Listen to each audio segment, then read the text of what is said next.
I'm Michelle. And I'm Lisa, and this is what happens before Boca. Hey, Lise. Hey, Michelle. Episode 4. Episode 4. Here we go. We're doing it. We're doing it. We've lots to catch up on before we dive into our topic for the day. I know. Busy weekend, busy week coming up. You have another big goodbye today? I know. My biggest baby, leaving for a semester abroad in Madrid. Mm-hmm. So excited for him, though. He's going to have the best time. I'm so envious. Time. All these kids, leaving to go abroad. I just have so many, good memories of abroad that, I'm so jealous of these kids. It's insane. Last night I was with my college friends. We started going out for everybody's 50th because we're all turning 50 this year. So we went to the Fly Fish Club in downtown. It was delish. Trendy, delish, fun. We had a really great time. But it's when we're all together, it's those memories are so vivid. It feels like we were just in Florence. I remember every little thing we did, every little sandwich we ate, every little place we went. And it just feels I don't understand how our kids are now doing this. That was 30 years ago. It's insane to me. So I know. I'm so happy for them. He's going to have the best time. Lucky ducks. And we're going to visit in March. So I haven't been in Spain since our honeymoon. Oh my God. A gazillion years ago. So okay. I think it's, oh my God, it's 30 years this year. Yeah. That's you're married? Uh-huh. Oh my God. That's a long freaking time. How is that even possible? I think mine's 24. I got it's a long time too. It's so long. Just enough older than you to have 6 more years. 6 more glorious years. Yes. Okay. I also want to talk about the fact that my dry January went a little damp last night. I really was trying, but the spicy margaritas looked very good, and everyone was partaking. It happens. You can't be perfect. I'm trying. But dry doesn't mean driest. I have to say, I don't feel as good today, and I didn't sleep as good, and I feel just the sugar from the spicy margaritas and the... That's the thing. It's so fun going down, and when you're out and, you're in the mood and the spirit, but the next day is not good. And I don't mean to complain, but I will. But I'm also feeling as much as the alcohol doesn't go down like it used to, and just you feel that in your age, I'm having all these weird hip pains. Where every time I get out of my bed or I'm sitting all day, and then I get up, I'm having shooting uncomfortable pains in my hip. Is it your hip flexor? I don't know what that is, but it's this. And I've been doing stretches, and I feel I did stretches yesterday, and it made it worse. So I'm going to the doctor next week for my physical, but you can check it out. These are the old age things I'm thinking about now. If you have hip pain like that, when my back was hurting me, and Jen Craft, she teaches yoga, but she has she's very into specific ailments, and she's so helpful with it. And since I changed my posture, I guess I was kind of pelvic floor forward in my posture, and she taught me to tilt my hips back just a little bit, and it changed my back tremendously. What? I'm going to text her? Yeah, text her. She could help you. Okay. Wait, let me just readjust my pelvis and readjust your pelvis. Because sitting on it in one spot for a long time could affect it. It's bad. Of course, I looked it up with my doctor, Gloria, ChatGPT, and she was giving me all these things. Basically, it's because I'm sitting all day. Right. I mean, most likely. And some minor adjustment might just be enough. Yeah. Right. Well, complaining. All right, let's just get all our complaints out. I said there was a prompt on my phone last night to update my phone while I'm sleeping, I guess. And so I did. And I woke up this morning and I was like, who took my phone and where's all my shit? And it feels like you're almost in a new era when that happens. You woke up oh, now I have to figure out this technology. Yeah. That, I find that annoying. It's so annoying. My picture was gone. My wallpaper was gone. You know how long it takes to put wallpaper on? All gone.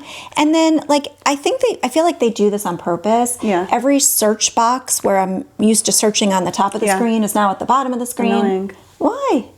Just give me my old plugs. Yeah. And my same phone. We're right back to complaining. Okay, no more complaining. Okay. So let's talk about something fun. Let's talk about something fun. Like the weekend. Good weekend. I had a good weekend. Did you have a good weekend? Yeah.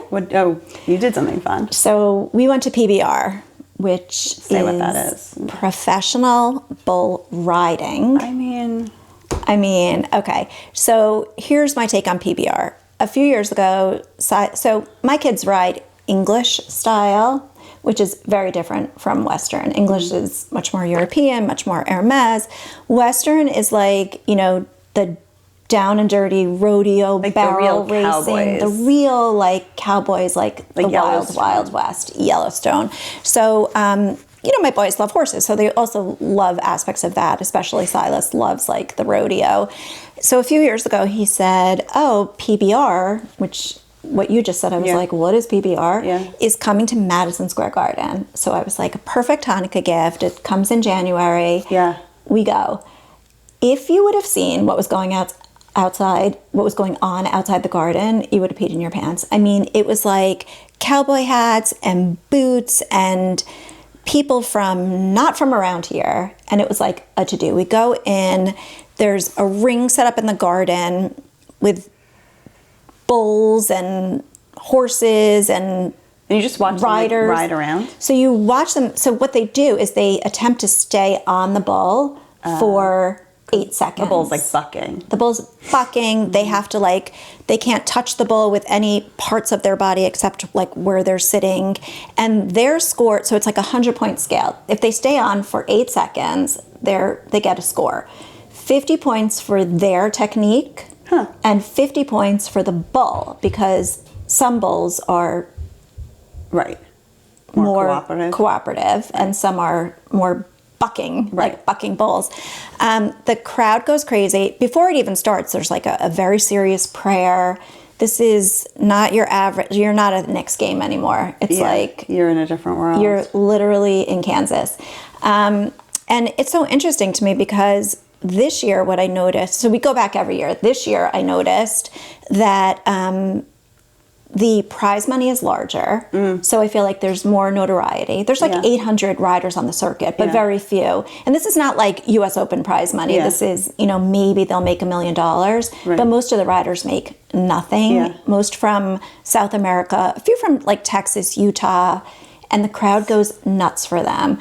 But this year, what happened the next day, I kind of saw it in the audience, and I threw on my cowboy boots, like my authentic cowboy boots, and off I went. Yeah. But I didn't put on like my whole... You should have got like a whole getup. I should have, but then when I was there, most of the people there are like true fans, and they're wearing, jeans. They have like Levi's and, the real boots, but they're not decked. Yeah. And then I saw the influencers the next day, and they were all there. Wow. So interesting. Like, who? Fascinating. I think it's because like Western wear is so like fringe jackets are so in now, and the hats. So there was enough fashion to match the event. There was enough fashion to match the event. And it was New York City. So. And it was New York City. So, but it's like, part of me is happy because I feel like it's going to bring more people to watch, and there'll be more prize money. Yeah.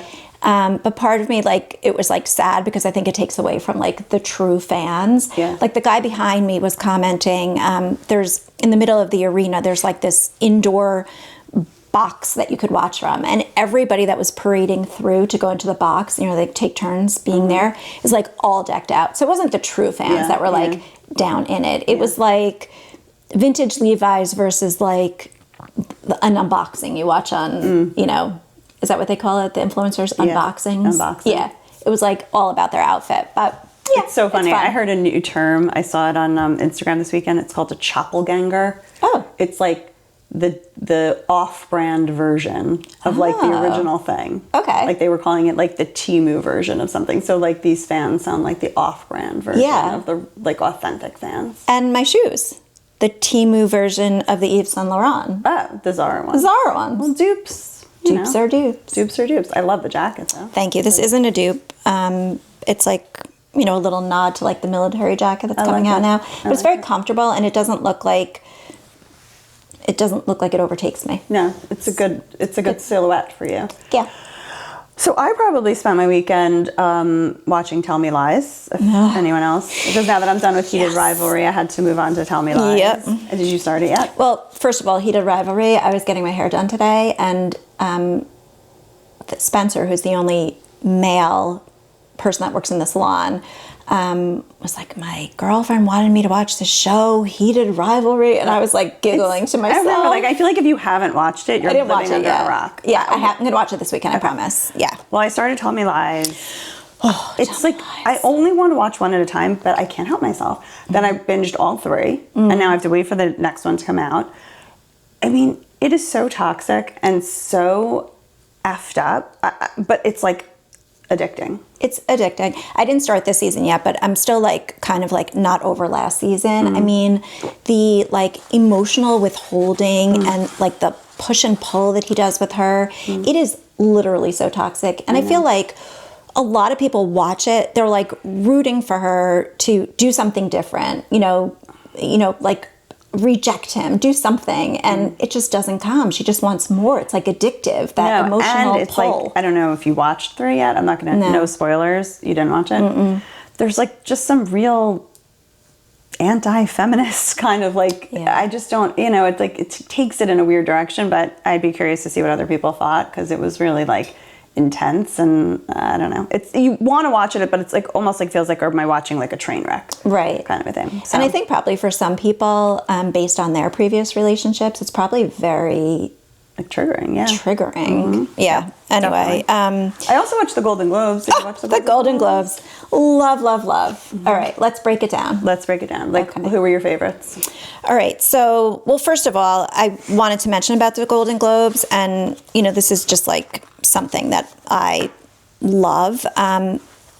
I wrote this down so I wouldn't get it wrong, their names. But this year's Golden Globes was like a coming out moment for all these young emerging designers in all the fashion houses. Yeah. So designers like Maximilian Davis at Ferragamo, Sabato De Sarno at Gucci, and Matteo Bluzzi at Bottega Veneta. They're like really reshaping what fashion is. And it's like, it feels to me like much more polished and clean and put together, like very adult. Yeah. And I like that. And speaking of Ferragamo, can we just talk about Pamela? Oh, I thought she looked so good. Oh, because like lately I'd been a little off on like some of her coming out look. Yeah. This was like, just like, I loved her hair. Perfection. I loved her makeup. I loved her jewelry. Like the whole absolute thing was so perfection. Yeah. I wrote down that she commanded it quietly. She was like unfussy, elegant. Yeah. Loved her. Loved. How about you? Loved Kate Hudson and Armani. I thought her dress, like this, I was very in. I think everybody I picked except one person was in metallic. I was very into. Yeah, it was a big year for metallic. I just like. I feel like that's the one of the only times you can wear sequins or wear sparkle or wear like at one of these kinds of like black tie kind of galas. So I loved her, and I loved Kylie Jenner, who was wearing some designer I never heard of, Ashy Couture, but I guess it's some new house. But I thought she looked like spectacular. She always looks fabulous. I also liked the girl from The Bear, Ayo Ebadiri. So her stylist is, what's her name? Danielle Goldberg. She's Ariel Charnas' sister, and she just kills it every time. She wore this Chanel with these like embellishments on the sleeve, and her hair was like very old Hollywood. So elegant. I don't think I saw her. I feel like I picked that up. Beautiful. Also, Haley Steinfeld. Pregnant. She killed it. She killed it. She's married to that hottie from the Buffalo Bills, Josh Allen. Is that who it is? Yeah. Yeah. She wore Prada, like a peach Prada, long sleeve, long dress. It was just so beautiful, flowing. She made pregnancy look effortless, of course. Beautiful. Yeah, I loved her. I loved Emma Stone too in Louis Vuitton. I love that two-piece. Yes. That color on her was sensational. Killed it. She had a little work done. Oh, she did? Yeah. I like Googled it.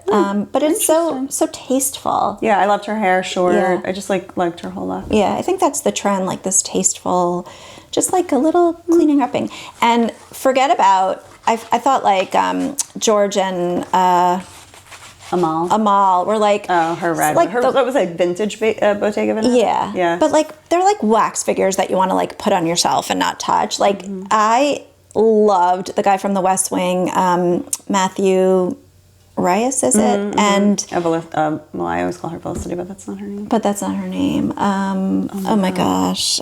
Carrie Russell. Oh God. Carrie Russell. Like bananas. They are the cutest couple ever. Like, love them. I just like the realness of them. They looked adorable. They are adorable. And I think I told you this. I follow this guy on Instagram who shows like all the watches from, the US Open, like what all the athletes are wearing, what the stars are wearing. If you have an extra mil and you want like a blingy, beautiful diamond watch, The Rock, holy cow. I'm not a fan of diamonds on a watch. Oh, me neither. But this was just like, I think maybe because this was all diamonds. It was like really. It was just striking. But all their watches were. I mean, I thought my boyfriend looked very good. Your boyfriend? Charlie Hunnam is my boyfriend. Oh. In case no one knew that. Yeah. Major. He looked really good. I didn't even watch the thing he was in because it was so disturbing. He was in that thing. I forget what it was even called. It was like a killer show. He was very deranged. I don't do killers. So I didn't want to see him like that. But then he was back to his normal self. Oh, good. On the red carpet. So that was good. I think also watching the men on the red carpet now is like just as fun as the women, because they used to be, they just wore tuxedos, and now there's so much of their character in it. Yeah. Well, the heated rivalry guys were like all the rage. Did you see their presentation? You know what? I really didn't watch the whole thing. Funny. But I did actually. I watched them walk out. I did. Sorry. I did see them. I feel like I'm just so happy for them because when they were showing all these pictures of them like a year ago when they were totally unknown, and like now all of a sudden they're here and like everyone's into them and everyone wants to take a picture of them. Like I just felt so happy for them. Like, this was, they like, were where it was cute. They were really, really cute. It was fun. Nikki Glaser was good. I liked watching. She was on Howard Stern where she told all the jokes that she couldn't tell. I know. And she's hilarious. They were pretty good. My favorite one, which what's his name with the young girlfriend?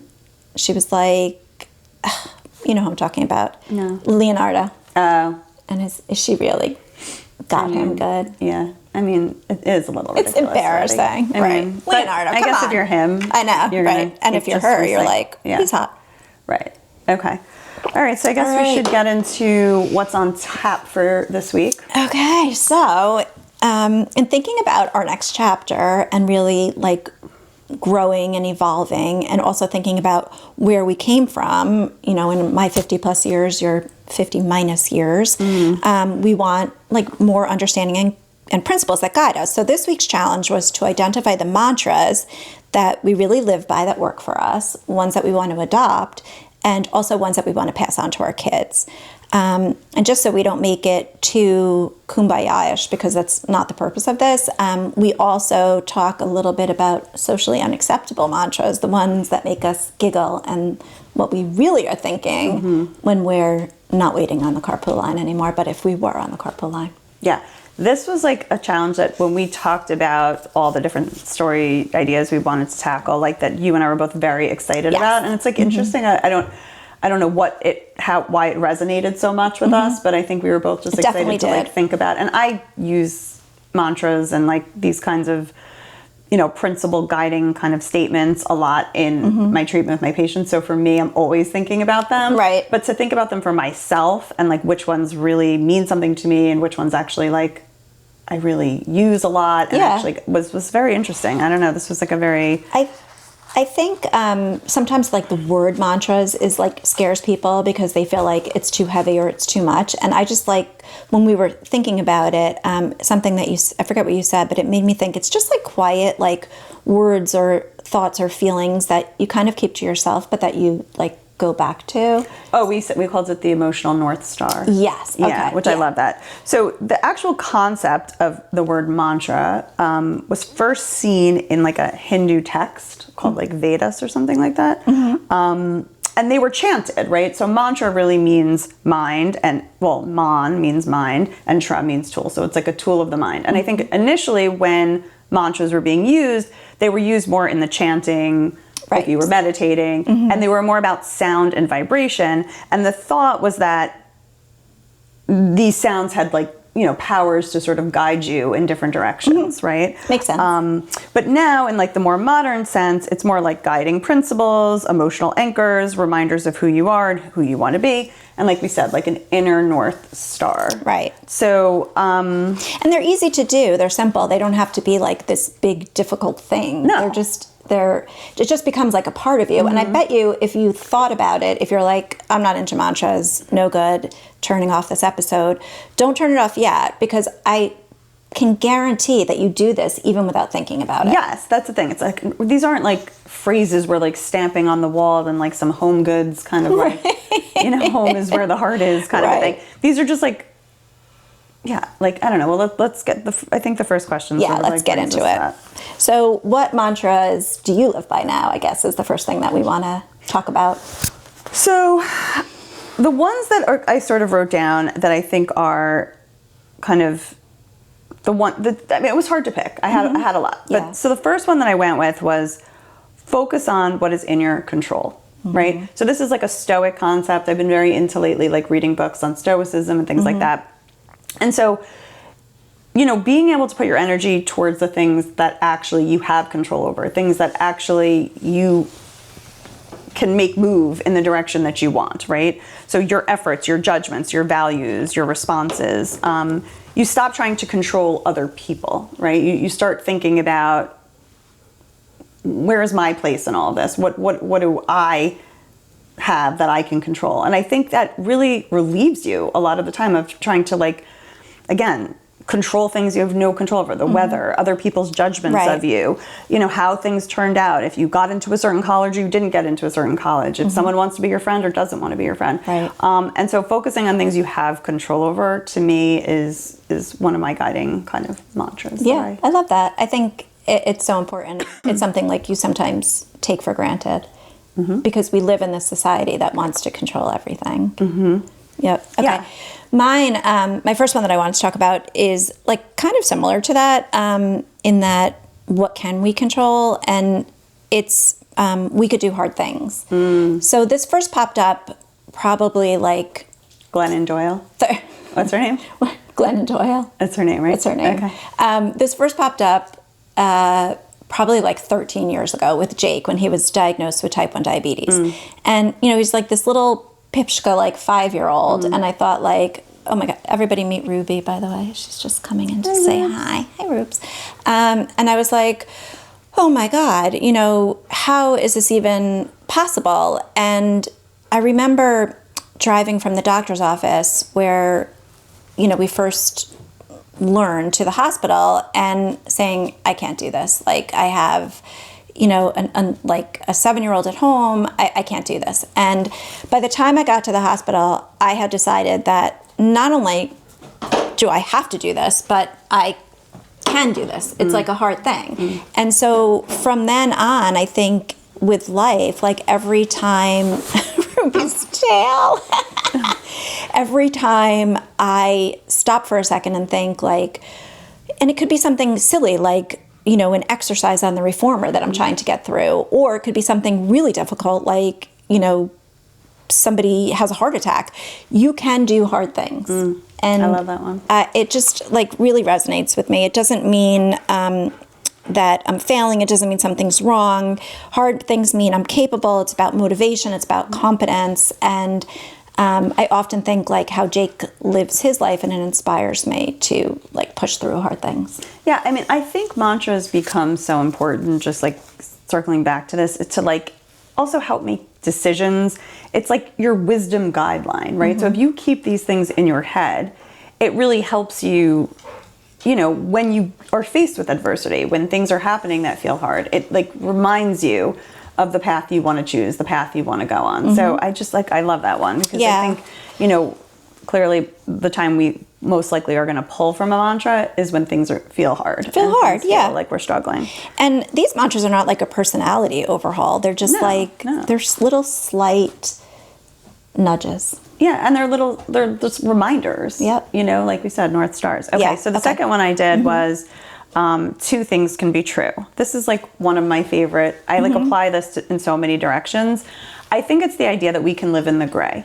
Yes. The two things can be true. I can be super mad at somebody, but I can also really love that person. 100%. I could love to go on vacation, but I could also love to be home. I think that understanding dualities, that things are not so black and white, that it doesn't have to be one thing or the other, is hugely important. So I love this. I think it applies to so many things. I think two things can be true, and we don't have to look for the black and white all the time. We can certainly live in a little bit more of the gray. I love that. I think I've kind of been noticing, I don't know if it's just getting older and do you get wiser when you get older, but I have been noticing that. And I think with growth, these things come to you, and two things can definitely be true at the same time. Yeah. Especially the one where you could be mad at somebody and still love them. Yeah, very, I feel that can feel very conflicting sometimes. It's how can I be so angry? How can I feel so disappointed by somebody? Right. How can I feel so disconnected by somebody, but also love them so much and feel they're so important to me. So yeah, that's a big one. I do think it's a big one, and I think it's like one of those things that does come a little bit with age. Yeah. That you recognize it doesn't have to be so black and white. Like either I love this person or I hate this person. You know, that there is definitely room for two things to be true, and then you can live a little bit more in the gray. It's the duality of it. It's a good one. My next one is I pause before reacting sometimes. So this is a big one that I work on a lot with Alana, and she always tells me to take the space to respond differently. And she has a quote on her wall by Viktor Frankl, which we talked about this book. I think it's like this could be a whole episode. Excellent read. I'll share with you. But the quote says, between stimulus and response, there is space. In that space is our power to choose our response. In our response lies our growth and our freedom. And I think this is a big one with my husband, with my kids, with life in general. Yeah. Not everything needs like a quick opinion, a fast reply, an immediate feeling. And I think like for a long time, that almost felt like strength, especially when I was practicing law, because it's all about opinions. It's all about like telling people like what, you know, these are the facts. This is what you should think. This is what's going to happen. Yeah. And just like taking a moment to like really pause and be intentional about what you say can make all the difference in the world. And sometimes it's not saying anything. Well, that's actually another Stoic principle. It's like you don't have to have an opinion about everything. Right. Like you could just have no opinion on something, right, or no response to something in this case. And it's funny, one of my acronyms I use a lot with my patients is PER, which is pause, regulate, respond, reflect, respond. You know what I mean? It's like give yourself a chance to take that pause, to like regulate your body.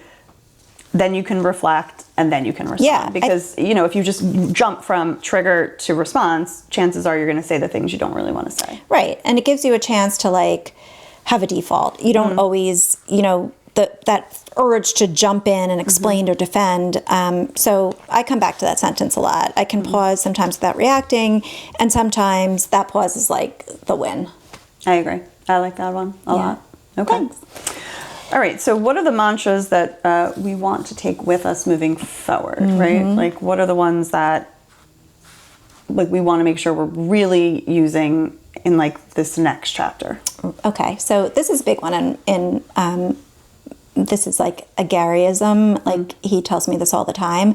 And I've had in the past a really hard time doing it, but I feel like it's going to be a new me. So lower your expectations and you won't be disappointed. And I really fight with that one internally because I feel like, why should I lower my expectations? I don't want to be disappointed. So, you know, if I don't have this friend or if I don't have this relationship or if I don't, you know, then I'll be okay. But I think that everybody, including me, including you, we all have like our faults and we're not going to be perfect all the time. Yeah. And so if I can lower my expectations about other people, then maybe they'll give me the grace and lower their expectations sometimes about me.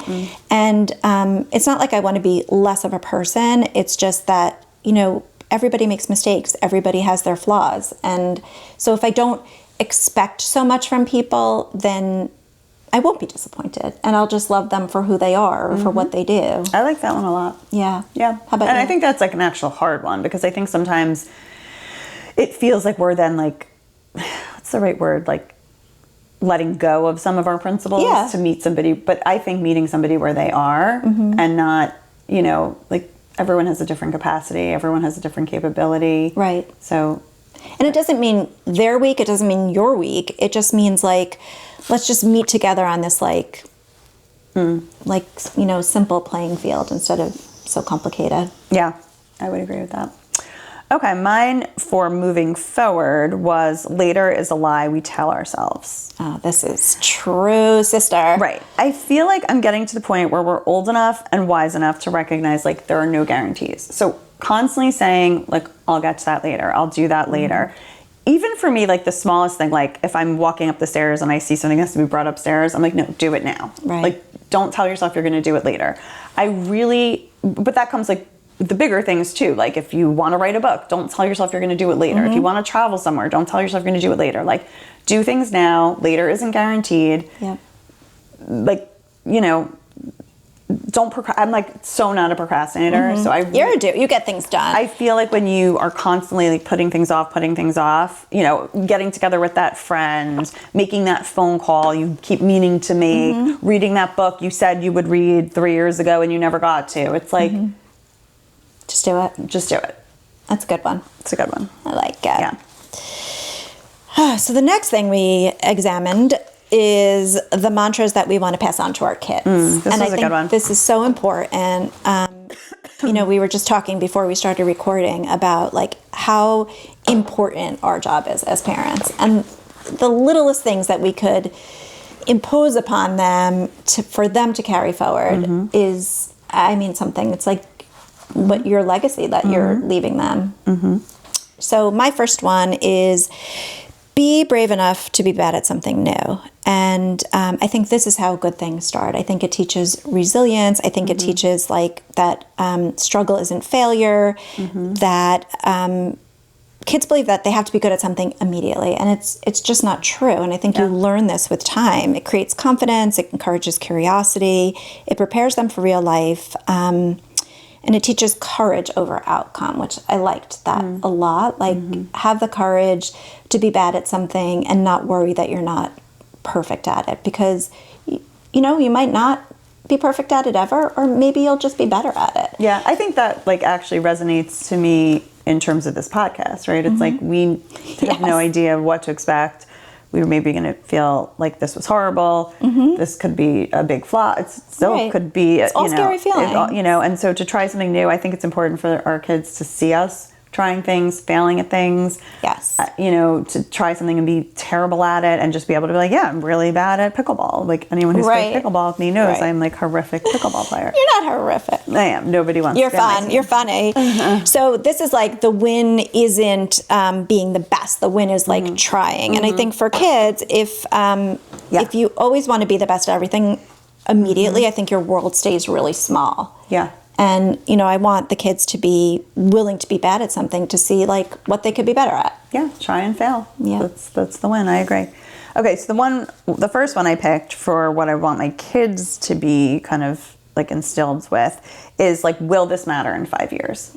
So I think so many times we get stuck on things that are happening right now that really are not hugely impactful. So whether you didn't get invited to some party, or you didn't make a team, or you know, just didn't do well in something. It's like being able to say to them, like, ask yourself, will this matter in 5 days, 5 weeks, 5 months, 5 years? And, you know, when you go through that exercise and you realize, like, you know, I'll always say to my kids, like, ask me what I got in chemistry in high school. And they'll be like, what'd you get? I'm like, I don't know. I do remember my chemistry teacher, but I don't remember what I got from Mr. Mandalore. I forget her name, but she was horrific.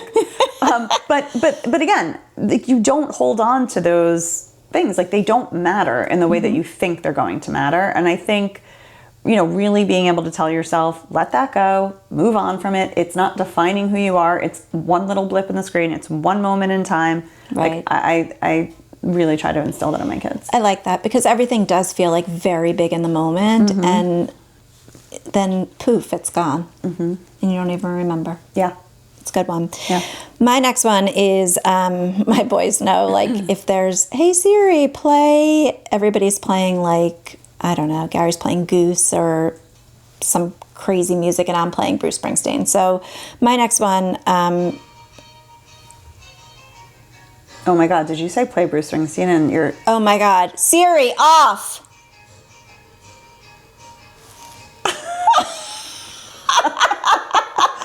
I don't know if they can hear it, but all of a sudden, like, there's, like, music blasting through. Siri, off! Oh my God. Excuse me. How funny is this? Siri, off! Michelle. That's really funny. That's hysterical. We have to leave that in. But it wasn't, that was not Bruce. That was, you know who it was. The guy, the Beach Boys? The Beach Boys, thank you. He just passed away. Okay, so it's from The Rising, and I won't say it loud, and I won't say anybody's name, so it doesn't start playing on there.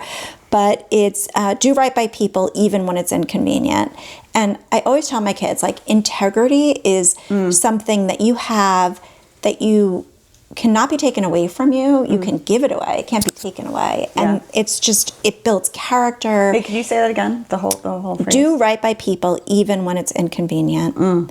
And it's not like performative kindness. It's like at the end of the night when you lay your head on your pillow, did you be the best person that you could be? And it doesn't mean all the time. Sometimes you're going to have blips and flaws, but who you are to other people, I think, says a lot about who you are in general. Yeah, and that's like an interesting one. Like as our kids have like grown up, what we can and should instill in them. Like I was having a conversation with one of my friends who has a child who's younger than my kids, and she's kind of going through the whole 7th grade girl drama, kind of a thing. Hard. And it's like being able to have those kinds of conversations with your kids when things like that are happening, when people are being left out or people aren't being included in things, and being able to say to them like, well, it might be hard for you to include this person, but in the end, does what feels right, what feels like the right thing to do. So exactly. And it's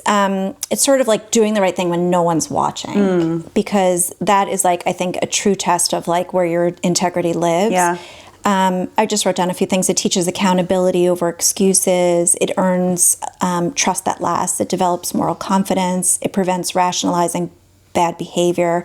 So doing the right thing isn't always about being nice. It's about being someone you can respect even on your worst day. And I think that if you carry that forward, you'll be a better person. Yeah, I like that one a lot. All right, my next one was, I'm not afraid of storms because I'm learning to sail my own ship. That was Louisa May Alcott, the author of Little Women. I love that book, and I love that quote. Yeah, I mean, it's similar to, we can do hard things. Yep. Like, I don't want my kids to ever feel like they're steering away from hard times, or they're constantly waiting for hard times or worrying about hard times, because you have the capacity to regulate yourself in hard times. Like, you have the capacity to survive things. And I think whatever you've gone through in your life, if you can look back at that and say, well, I survived this and I survived that, that's real evidence that you can do hard things. Yeah. And you can learn to regulate yourself. I love that. It helps not to be focused on what could go wrong, because you're just like constantly trying to prepare yourself. You're just like, no, I am prepared. I have the resilience. I have the capacity to survive hard things. So I'm going to try hard things, and if I fail, or I'm going to, not just constantly be waiting around for the hard things to happen, because I know if they do happen, I can regulate myself. Right. I'm going to be okay. I will be okay. I love that. I think it's so, like, as you're saying them and as I'm like thinking about mine, I think it's like the people that we try to be. Yeah. I mean, we're not always successful. No. Like, sometimes like then I get mad at myself when I do get so like, I forget the whole two things can be true. And I get so like concrete on like, well, I wanted this to happen. And, not looking at the fact that, okay, something else could happen that would make it, two things can be true. Right. So I think they're just good reminders. And that's like the real talk right now. Like we're not preaching, like we're not saying you should do this or you should do that. I think what it really comes down to is that if you could just remind yourself of some of these things, whatever your mantras or quiet thoughts might be, during the day, that your day will go a lot better. Yeah. Right? Yeah, they're just like little reminders. Yeah. So lest you think that we are like all prissy over here and we never have any bad thoughts, I really doubt that at this point that would be the takeaway, but okay. Here are a few ones that we whisper to ourselves so we don't lose our minds in the carpool line. Socially unacceptable mantras. Go for it. Okay, so my first one was no more fucks to give. I love this one because, I mean, you do reach a certain point. Well, it's funny. I talked about my grandma who's 103. She has no more fucks to give. No filter. She will just say whatever is on her mind. Yep. No holds barred. Like, she just lets it rip. And I don't mean like... Yeah, no, I know. She just like says whatever. So, at 50...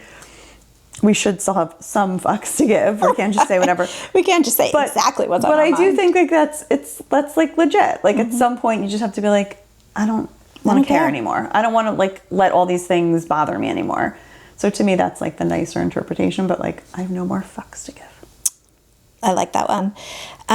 This was one of my, just because you're talking doesn't mean I'm listening. So sometimes I feel like these days I'm like actually looking at a person, not a friend or, well, sometimes it's a friend or sometimes it's a kid. Like you're actually looking at them and you're like, I hear no words. It's like Charlie Brown, like, wah, wah, wah, wah, wah. Yeah. And I don't want to hear you. Period. Well, you have no more fucks to give. I have no more fucks to give. Another one is no is a complete sentence, period. I don't want to negotiate. I don't want to. Everything now is like, let's sit down and talk about it. I don't want to sometimes. Just no. Yeah, especially fair? with kids. I mean, Yeah. I think, just sometimes Oh, you're back. being able to say no, period. Or even just like we've talked about, like if we get invited somewhere, I mean, this is always like a thing. And, just being able to say like, I don't think I can. No, Right. or no, I don't want to do that thing. Oh, do you all want to come to this thing? No, I don't. Right. Right. Just feeling like you can say it and not have to make an excuse or not feel guilty about it. Like, Right. And don't give guilt. Yeah. Okay. My second one was, that sounds like a you problem. That is awesome. It's a good one because, I feel like, sometimes people try to put their problems onto you and they either want you to solve it or take accountability for it. And so being able to sometimes recognize, like, I can hear someone else's problem, but I don't need to solve it for them. I like that one. All right. My last one is everyone is doing their best and some bests are just fucking annoying. It's true. It's true. I mean, that's like where you have to like sometimes reach a point in a relationship where you make a decision to say, whether it's a romantic relationship, a job, a friendship, where you have to say like, your best just isn't meeting my standards. Like I've lowered them enough. I've like lowered you my said. expectations enough Yes. where I can't go down anymore. And my last one was, what other people think of me is none of my business. So it's like really Agree. working on not caring what other people think. I think that was like a big thing you and I talked about even doing this podcast. Like some people were going to get it. Some people were going to think, why are they doing this or whatever. They were going to have judgments about it. And I think really being able to say like, you can have that opinion, but I don't need to hear it. It's none of my business. I can't control, again, what you think of me. So I like that one too. I like that one too. And I'm not judging you for having your opinion. Go for it. Yeah. All right. So that brings us to into and over. Right? Yeah, I had a hard time narrowing down this week. There were a lot of things that I was like very into. So I tried. All right. So my first one actually is like a couple of things. Like I combined. Okay. You're permitted. So it's my shower routine. Okay. I'm very into this body wash that I'm using. It's Natrium body wash. It smells so good. You get Is it. that Natrium at Target? I don't know. I get it on Amazon. Yeah. It's like in a yellow bottle. It's like the Glow Setter or something. I don't know. We'll link it so you get the right one. But it's so hydrating. It smells delicious. There's nothing better than a good body wash that smells good. Yeah, it smells really good. So then when I get out of the shower, I've been really trying to dry brush. And I've not been, because I feel like normally in the winter my skin is so dry, but I've been using the Goop dry brush. Yeah. And it's really good. Okay. And then I've been using what all the influencers told me to buy. And it's like All the annoying cool that girls. it works. Are you a cool girl? Yeah, it really is expensive, but it's good, is that One Skin body cream. Yes, I have that too. And it is good. I don't love the smell. No, it smells not good, but it is good. I think it's working. I mean, I'm not going to say like I don't have crepey skin now. Yeah. I do. But I do think it hydrates really well, and I like it. Yeah. So that is the first thing I'm into. Crepey skin is not. I see it in the mirror in Pilates. No bueno. You know, Plano. And the thing I'm over is the fear-mongering videos and ads. Do you know what I'm saying? Yep. Like, stop trying to scare me into having to do something different. I don't like it. No, it doesn't feel good. It doesn't feel good. I don't want people constantly telling me what I should be doing and shouldn't be doing anyway, but then I also don't want you to make me feel like petrified that if I don't do this thing, I'm gonna like grow a third nipple or something. Like I want to feel like I'm safe. Yeah. Stop trying to scare me into like living a certain way. It's annoying. That's funny. I like those. What about you? Okay, so I'll start with my overs because then it kind of intros into my intos. One thing I'm really over, this sounds so silly, but it just happened to me the other day, is freaking scented trash bags. I hate scented trash bags. They smell like crap. Yes. That's so I feel like weird. they're toxic. Don't produce them. Don't sell me them. Don't make me accidentally put it in my Amazon cart where I have 100 scented trash bags that I don't want. That's very niche, but I really You feel my pain? Okay. I'm also over finishing books or shows that I don't like. If it's not good, I'm going to stop reading it. I'm going to stop watching it. I won't fail. Like I felt like I was like needed to get all A's in the third grade. Like it's okay. You could put something aside and say, this is not for me. I used to feel very guilty about that. Same. But now I've reached the point where I'm like, why am I wasting my time? Like my time is so precious. So valuable. I'm not going to waste my time. So I will I'm going to put abort it aside. mission. Abort mission. So one show that I recently aborted, which my friend Jen told me to watch, and I was like, does she not even know me? Showed me to watch Love LA. Oh, I started it. It's cute. Jen, the first scene is like a sex scene, and the second scene is like a drug scene. Two of like my biggest like blushing moments and like fearmonger moments. So I turned it off, and I am watching. Our friend Michelle told me about. It's a show called A Place Called Home. Oh, that's like an old show. I watched that show a long time ago. If you want just some like, I don't know, just like I forget what it was about. Is it like it's about a nurse who Oh yes. I guess had what time period? Like it's like war? the 40s, 50s. So it follows World War II. A nurse comes back home to Australia after being in Europe. Yeah. And you quickly figure out, this is no spoiler, that she was married to a Jewish man and she converted. So she comes home disowned by her mother and goes to work in a hospital in Australia. And slowly but surely you're getting like flashbacks of what happened in her life.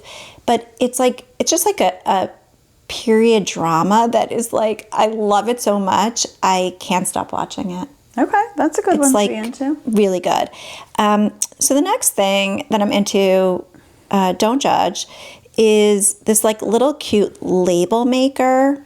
So the other day Gary needed his Theragun. He had like a muscle cramp and he couldn't find the plug for it. And like an hour after looking for plugs and having the wrong ones. Yeah, you have 10 million plugs. They're all in a drawer. They're all tangled. You do not know what's for what. So I got this little label maker, which I'll link. It's called the Nelco. It comes like, it's so cute and has cute little labels.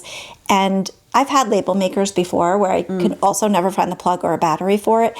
This works off of your phone. So you type on your phone like what you want to say, like, Then it's like a printer. and yeah, and it's like like a little printer for it. Okay. Organization. All right. My next into is the Feels sleep gummies. So I was telling one of my friends last night. Sleep is a big thing, so I'm glad you're saying this. These were the CBD gummies because yes, my progesterone is helping me sleep, Yeah. but it doesn't help me stay asleep. Right. If I take one of these CBD gummies, just one, you don't feel high, you don't feel stoned, you just sleep. It is lovely. It feels Feals. I heard it's like life-changing. They are life-changing. They are also very life-changing. The thing I am over is like all the lip masks and the things that are whatever. You can't keep up. No, I was using that like Tata lip mask and I realized it was completely destroying my lips. Yeah. So now I'm only using Aquaphor or the specific Maybelline, that Maybelline lifter gloss Yeah. that we've been using. I love that one. So it's sort of an into, but I'm very over the chapped lips because I feel like my lips are constantly chapped and if I don't have Aquaphor with me at all times, like I feel like I go into a little bit of a state of panic. Yeah.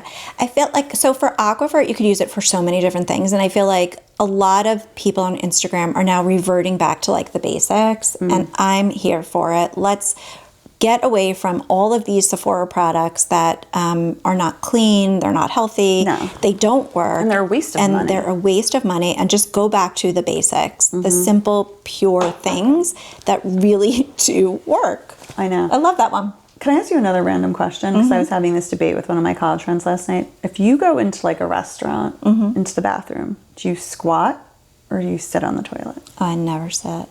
I always sit and she squats. Because I'm at the point now where I don't want the pee all over me, all over the toilet. Wait, you're squatting on a bare toilet? You don't No, I'm sitting. I'm putting toilet paper. You're putting, okay, well, if you're putting toilet paper down, I'll give you a pass. Although, if somebody has peed on the toilet, it is coming through the toilet paper onto your skin. Try to make, if I see pee on the toilet, fine. Okay, just give it a wipe first before you do that. Please. Remember there was like the whole fear of like the monkeypox? Like whatever Yes. happened to that? I don't said know. I'm just over it. Nobody got monkeypox. I don't want the fear mongering. Well, I was looking through photos the other day. So Gary, because we have 4 boys, Gary would be the one that usually would take, like, as they got older, the boys into the bathrooms. And if they had to go to, like, number 2, he would send me a picture with them frickin' sitting on the toilet just to, like, torture me. And, you know, now, like, 16 years later, he's like, see, nothing happened. Exactly. We survived it. We survived. All right. Well, I think that's Good a one. wrap for today. That's a wrap for today. I'm glad Ruby joined us. She's the cutest. Oh, she's going to, yeah. What are we talking about next week? So next week we are, it's an exciting week. Should we make it a surprise? Maybe just to drop a hint. Drop a hint. Yeah. Drop a hint to me because I forget. Giving back. Okay, yeah, we're going to talk about giving back in different good ways. In different good ways. Thanks for joining us. Toodles. Have a good week.